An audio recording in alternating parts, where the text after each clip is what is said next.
नमस्कार, जय भीम, जय शिवराय, जय दिवा. मी भास्कर भोईर, माऊली प्रतिष्ठान अध्यक्ष. आपल्याला या छोट्याशा व्हिडिओमार्फत मी सर्व तमाम मराठी बंधू भगिनी बांधवांना सांगू इच्छितो, तसेच आगरी कोली कराडी या भूमिपुत्रांना सांगू इच्छितो की आज या आपल्या नवी मुंबईमध्ये सुद्धा या परप्रांतीय तसेच बंगाली मुस्लिम यांनी मोठी घुसखोरी केलेली आहे की या लोकांनी आपले सर्व स्थानिक भूमिपुत्रांचे रोजगार हिरावून घेतलेले आहेत. आज त्या लोकांनी रस्त्यावरती फेरीवाले, फल विक्रीवाले, कांदे बटाटेवाले, तर तुम्हाला रिक्षा चालक ही दिसतील बंगाली मुस्लिम.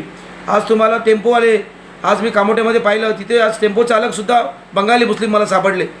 अरे आज बऱ्याच ठिकाणी सर्व फेरीवाले हे बंगाली मुस्लिम आणि भैये म्हणजे परप्रांतीय आहेत.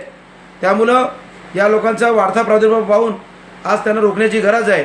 अन्यथा सगळ्याच क्षेत्रामध्ये तुम्हाला बंगाली मुस्लिम परप्रांतीय भैये हे दिसत आहेत.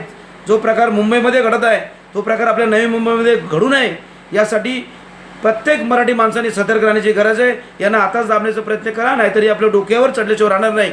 दुसरी गोष्ट म्हणजे की आज या लोकांना जर आपण थांबवलं नाही तर पुढच्या पिढीला देखील धोकादायक आहे.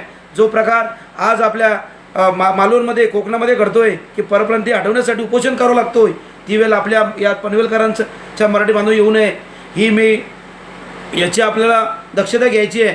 दुसरी गोष्ट म्हणजे असं की या सर्वांना जबाबदार आहेत आपले स्थानिक भूमिपुत्र, तसेच आपले स्थानिक लोकप्रतिनिधी, पनवेलचे महापालिका आयुक्त, तसेच आपले इथले स्थानिक पुढारी, मग ते माजी नगरसेवक असतील, माजी नगरसेवक असतील, कार्यकर्ते असतील, या सर्वांच्या आशीर्वादाने,